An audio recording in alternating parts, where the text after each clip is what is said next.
சுட்டீஸ், நான் தான் உங்கள் சின்னு. இன்னைக்கு நான் உங்களுக்கு ஒரு கதை சொல்ல வந்திருக்கேன். அது என்னோட தோட்டத்தில் இருந்த செரி பெரி பற்றினது தான். வாங்க சுட்டீஸ், கதைக்குள்ளே போகலாம். எங்கள் வீட்டு தோட்டத்தில் இரண்டு சிறிய பறவைகள் வாழ்ந்தன. அது ஜெரி மற்றும் பெரி. இருவரும் ஒரே மரத்தில் வாழ்ந்தாலும் மனசு மட்டும் வேறுபாடு.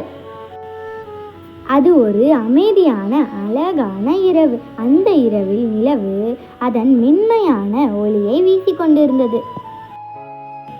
நிலவுனா ஜெரிக்கு அவ்வளவு விருப்பம். அதனால் அவன் தினமும் அந்த நிலவை பார்த்து ரசித்து கொண்டிருப்பான். நான் ஒரு நாளாவது அந்த நிலவுக்கு அருகில் பறக்கணும் என்று சொல்லுவான். அதுக்கு பெர்ரி நம்மளோட அளவுக்கு நிலவெல்லாம் ரொம்ப பெருசுன்னு சொல்லுச்சு. அது மட்டும் இல்லை, இரவு நேரம் பறக்கிறது ரொம்ப ஆபத்துன்னு சொல்லுச்சு.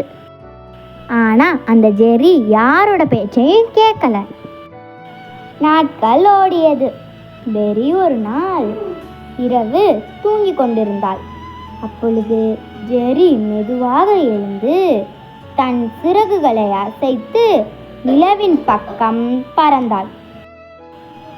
ஆனால் அவன் சென்று கொஞ்ச நேரத்திலேயே காற்று பலமாக வீசுச்சு. மிகவும் பலமான காற்று வீசி ஜெர்ரியை தள்ளியது. ஜெர்ரி ஒரு மரக்கிளையை பிடித்து பயந்து நடுங்கினான். பெர்ரியோட வார்த்தையை கேட்டிருக்கணும், நான் ரொம்ப தப்பு பண்ணிட்டேன் என்று ரொம்ப கவலைப்பட்டுச்சு. அந்த நேரத்தில் தூரத்திலிருந்து ஒரு குரல், ஜெர்ரி நீ எங்கே இருக்க அப்படின்னு.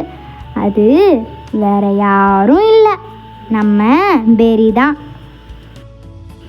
பெர்ரி தன்னோட மொத்த தைரியத்தையும் திரட்டி அந்த இடத்திற்கு வந்தான். ஜெர்ரி பரவாயில்லையா என்று கவலையுடன் கேட்டது. அவனை பார்த்ததும் ஜெர்ரி கண்ணில் கண்ணீர் வர தொடங்கியது. என்னை மன்னிச்சிடு பெர்ரி, நான் உன் பேச்சை கேட்காம போயிட்டேன் அப்படின்னு சொல்லுச்சு. வீட்டுக்கு வந்தப்புறம் இனிமேல் நான் உன்னோட பேச்சை கேட்பேன், எங்கேயும் தனியாக பறக்க மாட்டேன்னு ஜெர்ரி பெர்ரிட்ட சொல்லுச்சு. இப்போ நாம் இந்த கதையோட முடிவில் இருக்கோம். சுட்டீஸ், நமக்கு தைரியம் முக்கியம்தான், ஆனால் எதை எப்போ யூஸ் பண்ணுறோம் அப்படிங்கிறது அதை விட ரொம்ப முக்கியம். நல்ல நண்பர்கள், நல்ல குடும்பம், நம்மை பாதுகாக்கும் அன்பு, அது எந்த நிலவு ஒளியவுடன் பிரகாசமானது. நம்ம கஷ்டப்படுற நேரத்தில் நம்மளுக்கு உதவுறவங்க தான் நம்மளோட உண்மையான நண்பர்கள். நீங்களும் உங்கள் நண்பர்களுக்கு உண்மையாயிருங்க, உண்மையான நட்பை வச்சுக்கோங்க. இந்த கதை உங்களுக்கு பிடிச்சிருந்தா லைக் பண்ணுங்கள், ஷேர் பண்ணுங்கள், கமெண்ட் பண்ணுங்கள். இதே மாதிரி நிறையா கதைகளுக்கு சேனலை சப்ஸ்கிரைப் பண்ணுங்கள். நாளைக்கு இதே மாதிரி இன்னொரு கதையோடு உங்களை சந்திக்கிறேன். பாய் சுட்டீஸ்.